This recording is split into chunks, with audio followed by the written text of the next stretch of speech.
여기 세계에서 가장 훌륭한 민족은 중국이라고 말하는 여성이 있습니다. 중국은 현재 막대한 자본을 들여 고학위자들을 양성하고 있다며 큰 소리를 치며 강의실을 떠들썩하게 하고 있는데요. 과연 중국 여성이 말하고 있는 것은 무엇일까요?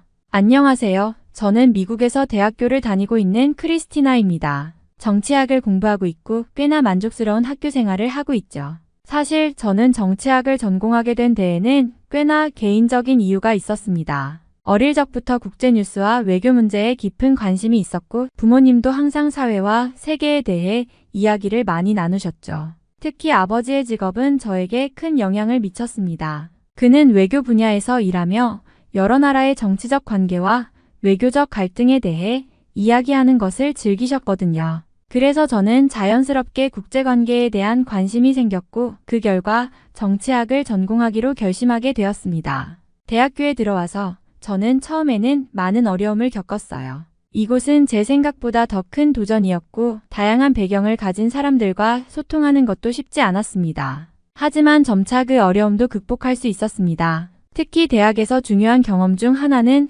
다양한 나라에서 온 친구들을 만날 수 있었다는 점이에요. 제게 큰 영향을 준 친구는 바로 민이라는 한국 친구입니다. 민이는 한국 역사와 문화에 깊은 관심을 가지고 있는 학생인데 우리가 처음 만난 건 학교의 국제문화교류 행사에서였어요. 그때 저는 한국의 역사와 문화에 대해 잘 알지 못했기 때문에 민이가 많은 이야기를 해준 게 정말 신기하고 재미있었어요. 그녀는 역사적 사건들을 생동감 있게 설명해 주었고 그 이야기를 들을 때마다 제 시각이 넓어졌습니다. 그녀 덕분에 한국 문화에 대한 관심이 더욱 깊어졌고 한국에 대해 더 배우고 싶다는 욕구가 커졌습니다. 또한 학교에서는 국제 학생들끼리 서로 다문화적 경험을 나누는 다양한 프로그램이 있어서 저는 여러 나라의 학생들과도 관계를 맺을 수 있었습니다. 그 중에서도 중국과 인도에서 온 친구들이 특히 기억에 남아요. 그들은 각각의 나라가 가진 독특한 역사적 배경과 사회적 문제들에 대해 자주 이야기해 주었고 이를 통해 저는 국제정치에서 발생하는 갈등과 협력의 복잡성을 더 잘 이해하게 되었습니다.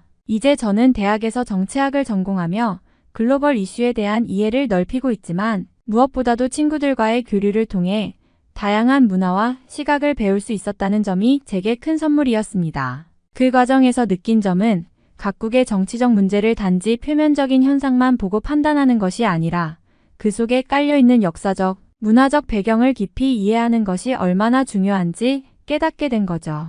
그런데 대학교에서 수업을 듣고 있던 어느 날 예상치 못한 일이 벌어졌습니다. 그날 수업은 국제정치 경제에 관한 강의였고 교수님은 각국의 교육 시스템과 경제 성장에 대해 이야기하고 있었습니다. 한국의 교육열은 세계 최고이고 그 교육열로 경제 성장을 이뤘다는 내용을 다룰 때였죠. 민이는 그 내용을 들으며 자신의 과거를 말해주더라고요. 어린 시절부터 여러 개의 학원을 다녔고 이른바 학원 뺑뺑이를 통해서 미국 유학까지 오게 된 것이라고 했죠. 저는 다른 것은 몰라도 학원이라는 두 글자는 선명하게 알고 있었습니다. 학원이라는 단어는 미국인들이 익히 들어 알고 있는 단어였고 한국인들이 열심히 공부하고 있다는 다큐멘터리를 통해서 미국 사회에 순식간에 퍼지게 된 단어이기도 하거든요. 학원에서 한국인들이 태권도를 비롯해서 미술, 영어, 음악, 수학, 과학 등을 공부하고 전 세계에서 가장 공부를 잘하는 민족이 된 이유라는 것도 들은 적이 있죠.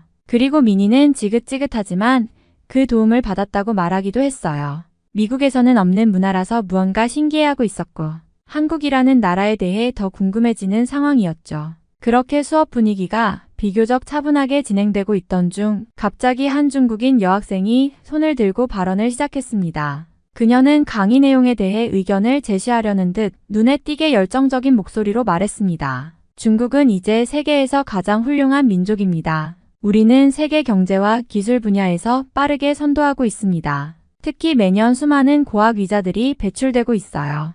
우리가 배출하는 박사들은 이제 세계적인 연구와 혁신을 이끌고 있습니다. 그녀는 말하면서 교실 안을 둘러보며 확신에 찬 표정을 지었습니다. 교수님은 잠시 생각을 정리한 후 그녀의 말에 반응을 보였습니다. 중국의 교육 시스템과 연구 환경이 확실히 발전한 것은 맞습니다. 하지만 그 숫자만으로 모든 것을 설명할 수는 없습니다. 박사들이 많다고 해서 반드시 그들의 연구 수준이 세계 최고의 수준이라고 할 수는 없죠.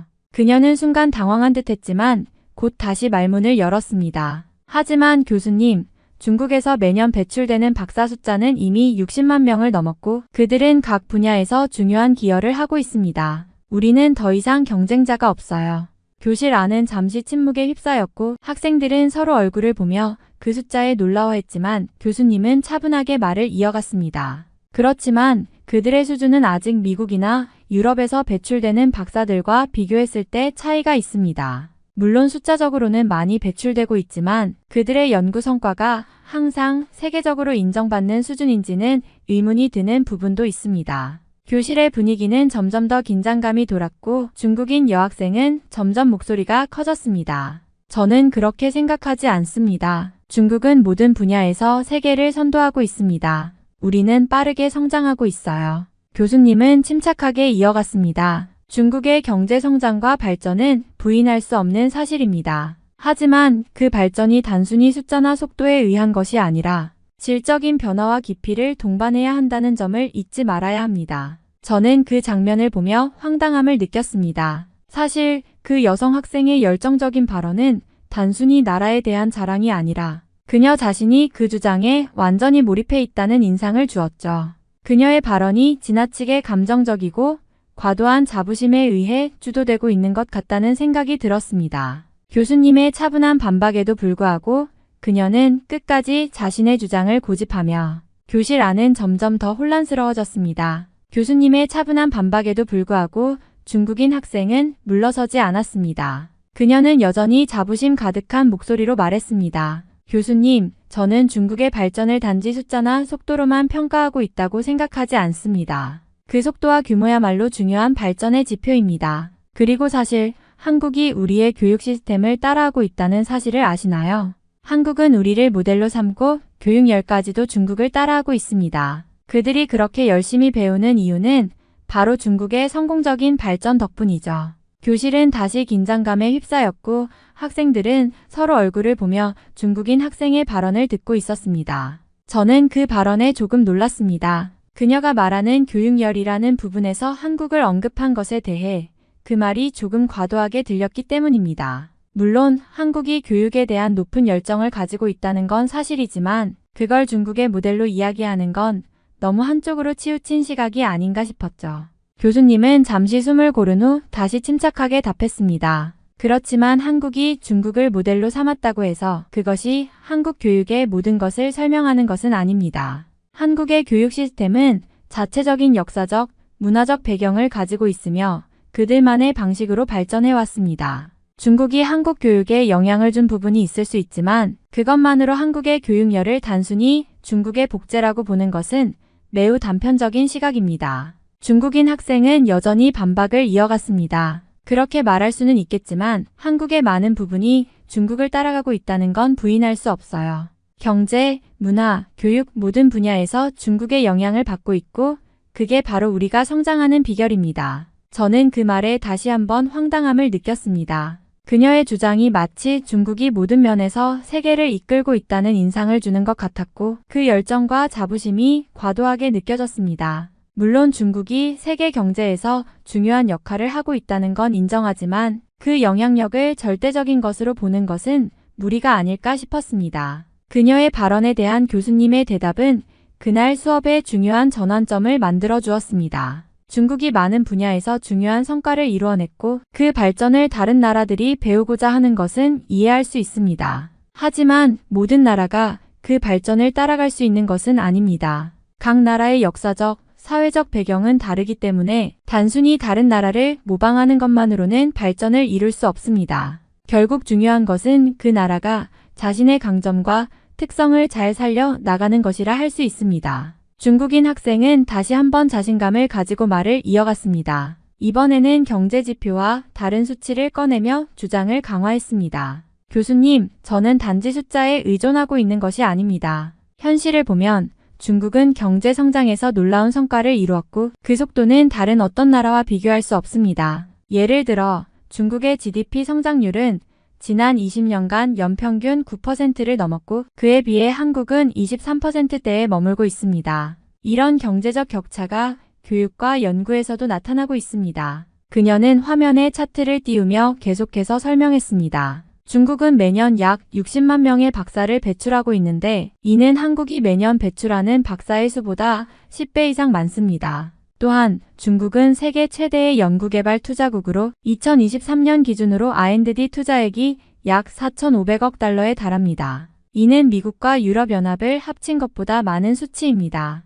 그만큼 중국은 교육과 연구에서 압도적인 성과를 내고 있다는 것을 보여줍니다. 교실 안의 분위기가 다시 긴장감으로 가득 찼습니다. 그녀는 자신이 제시한 경제지표와 수치를 강조하며 주장을 이어갔습니다. 중국은 세계에서 두 번째로 큰 경제대국이고 무역, 기술, 산업 등 거의 모든 분야에서 세계 시장을 주도하고 있습니다. 우리의 경제 규모는 이미 한국을 크게 앞서고 있으며 교육과 연구에서도 그 격차가 점점 더 커지고 있습니다. 교수님은 잠시 동안 침묵을 지키다가 천천히 답을 시작했습니다. 그렇습니다. 중국의 경제 성장은 부인할 수 없는 사실이고 그 성장 속도와 규모는 다른 나라들과 비교할 수 없는 수준입니다. 그러나 중요한 점은 그 경제적 성장이 반드시 교육의 질이나 연구의 깊이로 이어지는 것은 아니라는 점입니다. 경제 지표가 높다고 해서 그 나라의 연구가 반드시 혁신적이고 창의적일 수는 없습니다. 그 학생은 여전히 반박하려고 했습니다.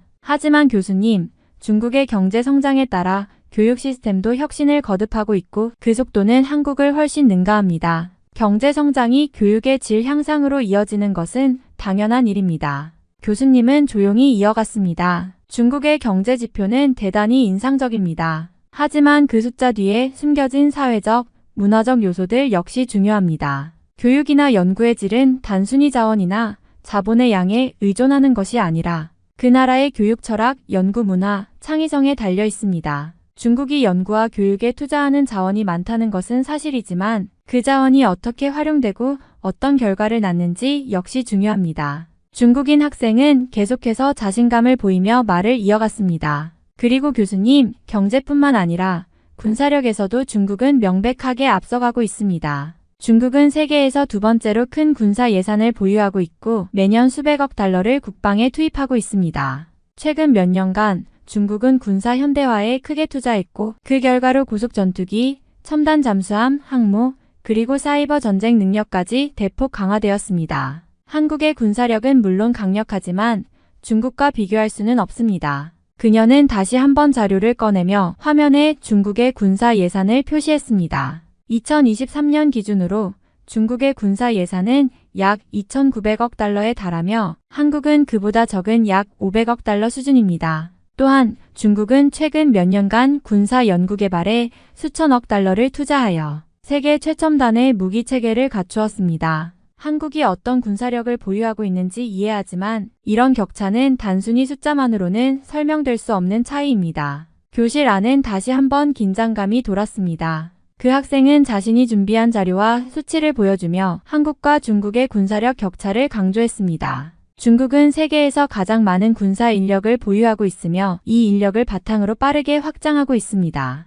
한국은 그에 비해 인구도 적고 군사 자원도 한정적입니다. 한국의 군사력도 물론 인상적이지만 이런 절대적인 숫자에서 오는 차이를 무시할 수는 없습니다. 교수님은 침착하게 그러나 확신에 찬 목소리로 말을 이어갔습니다. 중국의 군사력은 세계에서 두 번째로 큰 규모를 자랑합니다. 하지만 그 숫자나 자원만으로 모든 것이 결정되는 것은 아닙니다. 한국은 중국보다 훨씬 적은 예산을 갖고 있지만 그 효율성에서 우위를 점하고 있습니다. 교수님은 학생들에게 화면을 켜며 한국의 군사력에 대해 구체적으로 설명하기 시작했습니다. 예를 들어 한국은 첨단 미사일 방어 시스템인 THAAD를 보유하고 있으며 이는 세계에서 가장 효과적인 미사일 방어 시스템 중 하나입니다. 또한 한국은 스텔스 전투기 F-35를 도입하여 그들의 공군은 매우 높은 기술력과 효율성을 자랑합니다. 중국이 자랑하는 J-20 스텔스 전투기는 아직 상용화가 완전하지 않으며 그 성능에 대해서도 의문이 제기되고 있습니다. 교수님은 잠시 멈추고 나서 한국은 그 외에도 K9 자주포와 K2 흑표 전차 등 세계 최고 수준의 무기를 보유하고 있습니다. K2 흑표 전차는 그 기동성과 방어력에서 세계 최고 수준으로 평가받고 있으며 K9 자주포는 그 사거리와 정확도로 많은 나라에서 주목을 받고 있습니다. 이러한 기술력은 한국이 단지 경제적 자원을 넘어서서 군사적인 효율성을 최대화하고 있다는 증거입니다. 교수님은 계속해서 말했습니다. 또한 한국은 그 군사 전략과 훈련에서 뛰어난 성과를 이루었습니다. 한국은 군사 훈련의 수준이 매우 높으며 이를 통해 전투에서의 효율성도 중국보다 우수하다고 할 수 있습니다. 특히 한국의 빠른 반응 속도와 전략적 기동 능력은 중국의 대규모 군사력에 비해 더욱 민첩하고 효과적인 대응을 가능하게 합니다. 중국은 군사 예산이 크고 많은 자원을 보유하고 있지만 한국은 그 자원을 더욱 정교하게 활용하고 있습니다. 중국의 군사력은 단순히 숫자와 자원의 양으로 평가될 수 있지만 한국은 그 효율성과 기술력, 전략적 우위에서 우월한 경쟁력을 보여주고 있습니다. 그 학생은 잠시 말문이 막힌 듯 보였고 교실 안의 분위기는 더욱 진지해졌습니다. 교수님은 이어서 따라서 군사력의 우위는 단순히 예산이나 숫자만으로 평가할 수 없습니다. 중요한 것은 그 자원을 어떻게 활용하고 얼마나 효율적으로 군사력을 운영하는지에 달려 있습니다.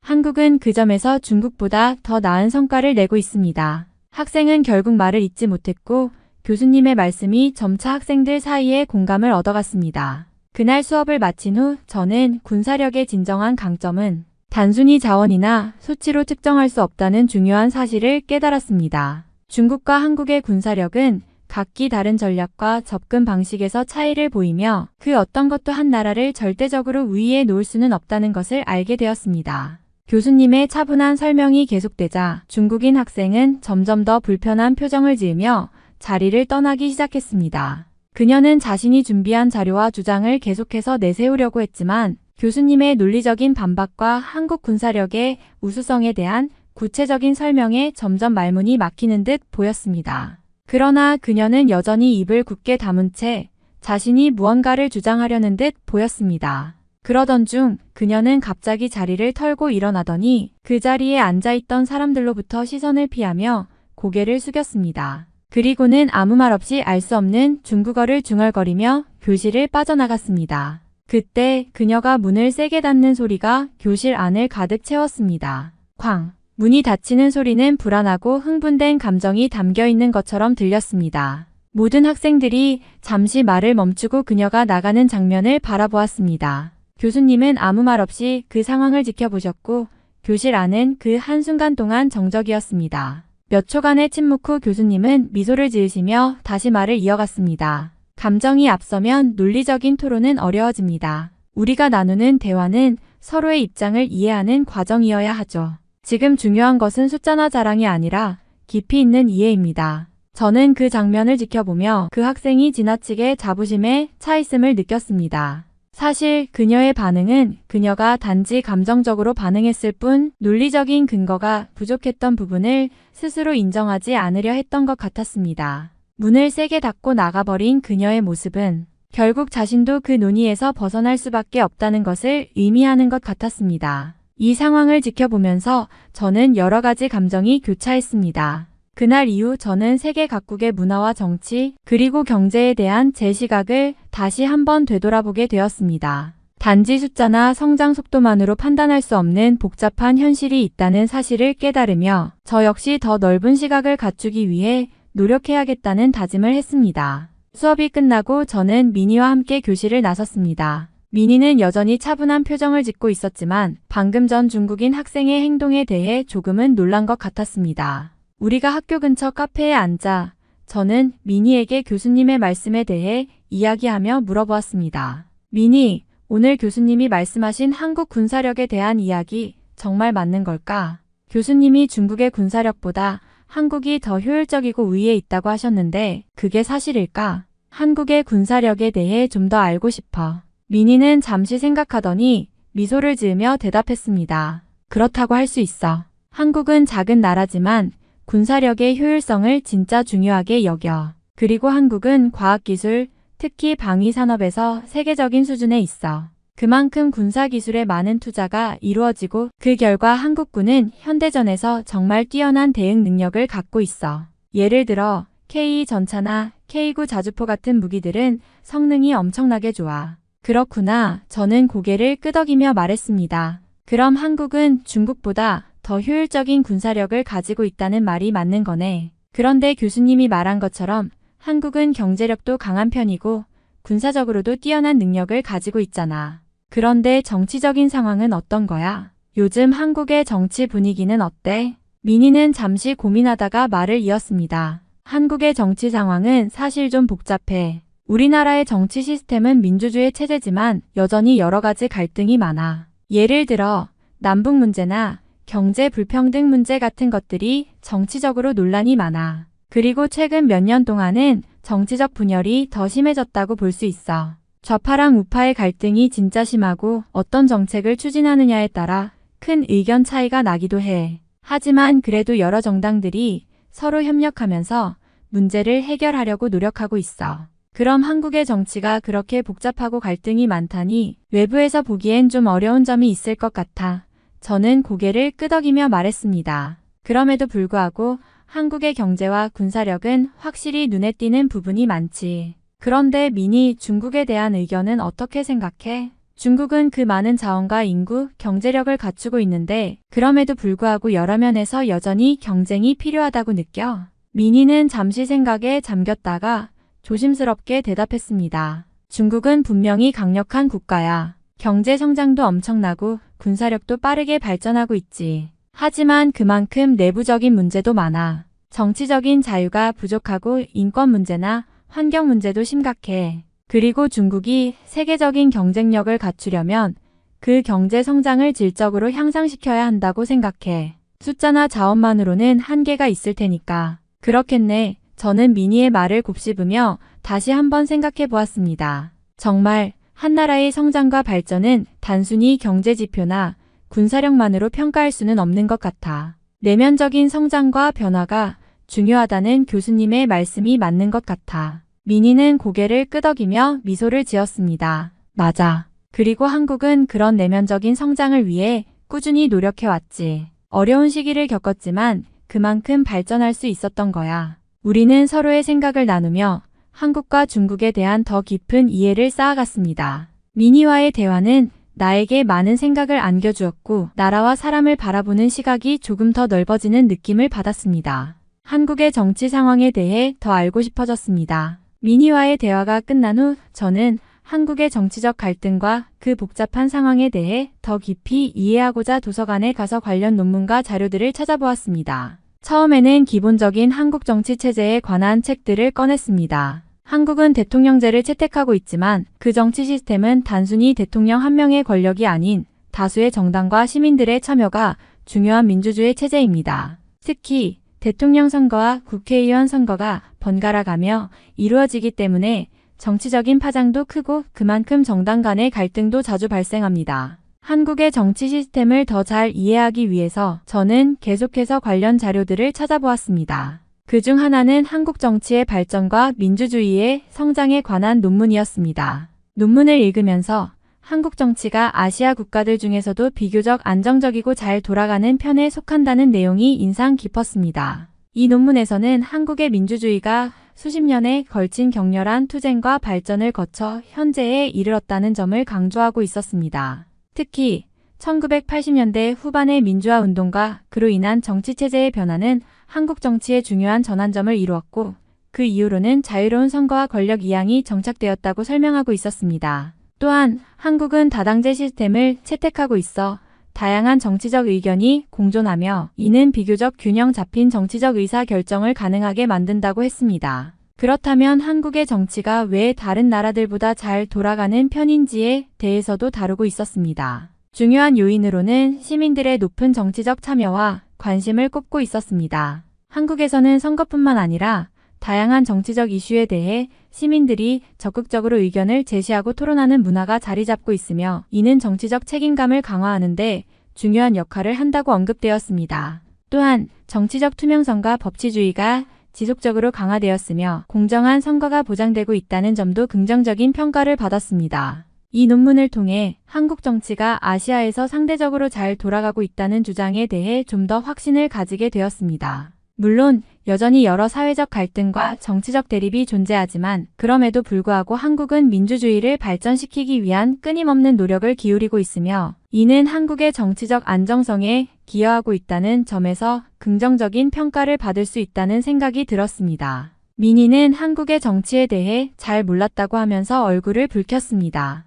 나는 그냥 한국이 잘 돌아가고 있다는 느낌만 있었지 이렇게 복잡한 얘기는 몰랐어. 그런데 내가 말한 거 들으니까 한국이 정말 많은 부분에서 잘하고 있다는 걸 깨닫게 돼 그녀는 고개를 끄덕이며 말했다. 그 순간 저는 한국에 대한 생각이 더욱 깊어졌습니다. 한국은 정치, 경제, 군사적 측면에서 확실히 눈에 띄게 발전해왔고 다른 나라들, 특히 미국이나 중국과 비교했을 때 여러 면에서 나은 상황을 유지하고 있었습니다. 물론 완벽하지는 않지만 민주주의를 이루기 위한 끊임없는 노력과 발전을 통해 지금의 한국이 있다는 점은 분명 인상 깊었습니다. 그래서 나도 한국에 꼭 가보고 싶어. 실제로 그곳에 가서 직접 보고 경험하면 더 많은 걸 배울 수 있을 것 같아. 저는 민희에게 말했습니다. 민희는 아직도 조금 어색한 표정을 지으며 웃었습니다. 그런데 한국 가면 진짜 재밌을 거야. 나도 한국에 대해 많이 배우고 싶었는데 너 덕분에 더 궁금해지네. 저는 그 말에 마음속으로 결심을 했습니다. 한국에 꼭 가보자. 그곳에서 직접 보고 느끼고 내가 배운 한국의 정치, 경제, 문화가 어떻게 현실 속에서 살아 숨쉬고 있는지 경험해보고 싶었습니다. 한국에 가면 꼭 가보고 싶은 곳들이 많습니다. 우선 민희가 추천해준 떡볶이와 순대를 꼭 먹어보고 싶습니다. 홍대나 명동 근처에서 파는 길거리 음식이 유명하다고 들었는데 그곳에서 떡볶이와 순대를 맛본다면 정말 특별한 경험이 될 것 같습니다. 길거리에서 사람들이 바쁘게 지나가는 속에서 저도 그들과 함께 한국의 활기찬 분위기를 느끼며 음식을 즐길 수 있을 것 같습니다. 특히 홍대에는 다양한 종류의 떡볶이를 파는 가게가 많은데 매운 떡볶이와 치즈 떡볶이가 인기 있다고 들었습니다. 그곳에서 현지 사람들과 어울리며 그 맛을 느끼고 싶습니다. 또 서울의 가로수길을 걷는 것도 매우 기대됩니다. 이곳은 예쁜 카페들과 부티크들이 많아 젊은 사람들이 자주 찾는 명소라고 합니다. 가로수길에서 유명한 카페 중 하나인 스타일난다는 인테리어와 음료로 많은 사람들이 찾는 곳이라는데 그런 곳에서 커피 한 잔을 마시며 휴식을 취하고 쇼핑도 즐기고 싶습니다. 또한 가로수길 근처에는 맛있는 디저트 가게들이 많아 카페에서만 시간을 보내는 것이 아니라 다양한 디저트를 즐길 수 있을 것 같습니다. 경복궁 근처에서 한복을 입고 돌아다니는 것도 꼭 해보고 싶은 경험입니다. 한국의 전통적인 아름다움을 제대로 느낄 수 있을 것 같고 역사적인 장소에서 한복을 입고 사진을 찍으면 정말 특별한 추억이 될 것 같습니다. 경복궁은 조선시대의 궁궐로 한국의 역사와 문화를 가장 잘 느낄 수 있는 곳이라고 합니다. 특히 경복궁의 근정전은 조선왕이 공식적으로 업무를 보던 장소로 그곳에서 한복을 입고 사진을 찍으면 마치 시간이 멈춘 듯한 느낌을 받을 수 있을 것입니다. 홍대는 또 다른 매력을 가진 곳입니다. 민희가 말한 대로 홍대는 예술적인 분위기와 젊은 사람들로 가득 차 있다고 들었습니다. 그곳에는 다양한 카페와 독특한 가게들이 많고 라이브 공연도 자주 열린다고 합니다. 특히 홍대의 어드레스라는 공연장은 다양한 장르의 라이브 음악을 들을 수 있는 곳이라는데 그곳에서 음악을 즐기고 싶습니다. 또한 홍대에는 창의적인 사람들의 작품을 볼 수 있는 갤러리와 아트숍도 많아서 저만의 특별한 시간을 보내기에 완벽한 곳일 것입니다. 이렇게 떠올릴 때마다 한국에서의 경험이 더 기대됩니다. 한국에는 정말 다양한 매력이 숨겨져 있어 그곳을 직접 보고 느낄 수 있는 기회가 생긴다면 정말 행복할 것 같습니다. 음식도 거리도 문화도 사람들도 모두 저에게 새로운 경험을 선사할 것이라 믿습니다. 특히 한국의 거리와 카페 문화 그리고 전통적인 아름다움이 어우러진 장소에서의 시간은 저에게 오래도록 기억에 남을 소중한 순간이 될 것입니다. 이번 사연은 여기서 마무리하도록 하겠습니다. 끝까지 시청해주셔서 감사드립니다. 좋아요와 구독은 영상 제작에 큰 힘이 됩니다. 꼭 한 번씩만 눌러주세요. 감사합니다.